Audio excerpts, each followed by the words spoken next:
Tapat ang Diyos kahit tayo ay nagkukulang. Ito po ang salita ng Diyos, ang ating gabay.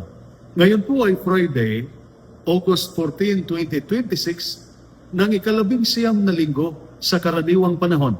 Sa buhay sundalo, napakahalaga ng katapatan. May panunumpa tayo sa tungkulin, sa watawat, sa misyon, at sa konstitusyon. Kapag nawala ang katapatan, nasisira ang tiwala, disiplina, pamilya, at samahan.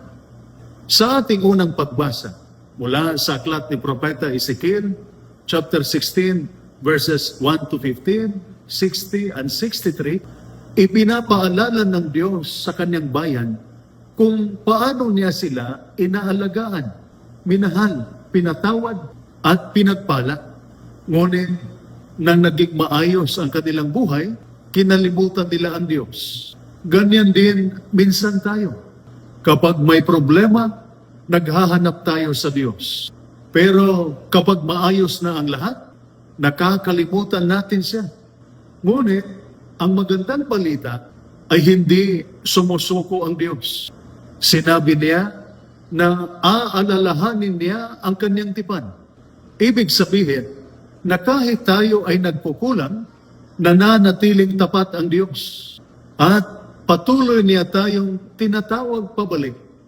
Sa ating Ebanghelyo, mula sa Ebanghelyo ni San Mateo, chapter 19, verses 3 to 12, itinuturo ni Jesus ang kabanalan ng kasal. Ang pinagsama ng Diyos ay huwag paghiwalayin ng tao. Ang kasal ay hindi simpleng kontrata. Ito ay banal na tipan. Kailangan ito ng pasensya, pagpapatawad, sakripisyo, respeto, at panalangin. Sa ating mga sundalo, alam natin na hindi madali ang buhay militar. May separation sa pamilya, pressure sa duty, pagod sa misyon, at maraming tukso. Kaya kailangan nating maging tapat. Tapat sa Diyos, tapat sa asawa at pamilya, tapat sa bukasyon, tapat sa serbisyo, at tapat kahit walang nakakakita.